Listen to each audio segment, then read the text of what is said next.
Welcome to Photoshop Killer Tips, brought to you by the National Association of Photoshop Professionals. Here's your host, Matt Kluskowski.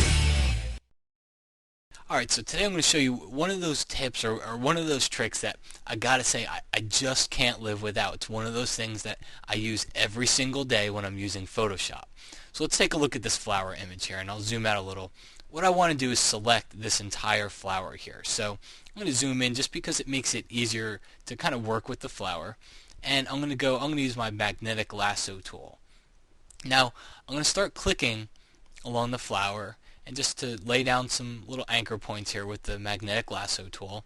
You can see it sometimes does a good job, sometimes it doesn't, but that's not the tutorial here. Now look what happens here. See how I got to the top of this image here? Now it's not the top of the image, I should say, it's the top of the window. There's still more of the image, so what do I do if I want to continue to select it? Here's the trick. Hold down the spacebar key and it changes to the hand tool, and now I can just move my mouse and I can get to the rest of this photo here. So it works either way.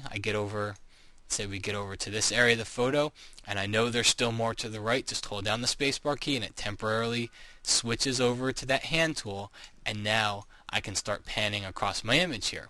So it's very useful when you're using a selection tool, but I'll press the escape key here. You don't need to be using a selection tool. I could be using any tool here, and let's say I just want to move around the image. Well, just hold down the spacebar key and it always just temporarily switches over to that hand tool, and then I can move around the photo as easily as I can here.